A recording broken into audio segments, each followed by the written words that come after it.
நான் வந்து ஈவெண்ட் பண்ணணும் அப்படின்னு சொல்லிட்டு இன்ஸ்டாகிராம்ல சர்ச் பண்ணிட்டு இருந்தேன். ஸோ நான் ஒரு 3-4 ஈவெண்ட் பார்த்தேன். அவர்கிட்ட பேசும்போது ஒரு கான்ஃபிடென்ட் எனக்கு ஹெவியா வந்தது. இப்போ இந்த ஈவெண்ட் கிட்ட கொடுக்கலாம் அப்படின்ற அளவுக்கு ஒரு கான்ஃபிடென்ட்டா பேசினாரு. பிளஸ் என் பட்ஜெட் ரொம்ப கம்மி. சரி பண்ணி தரேன் அப்படின்னு சொன்னாரு. பட் இங்க வந்துட்டு இவங்க பண்ணதை பார்க்கும்போது என் ஃப்ரெண்ட்ஸ்லாம் சொல்லிட்டே போனாங்க. அமௌண்ட் தான் சொல்லுவேன்.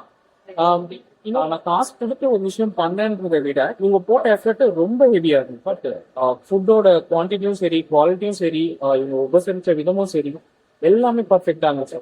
ஸோ பேக்கேஜுக்கும் மேல இவங்க எனக்கு பண்ணி கொடுத்துருக்காங்கன்னு தான் நான் சொல்லுவேன். ரியலி நான் என் ஃப்ரெண்ட்ஸ் எல்லாருக்குமே இதை ரெக்கமெண்ட் பண்ணேன். ஷோரா I am very happy with selecting the scene. So happy. Thank you.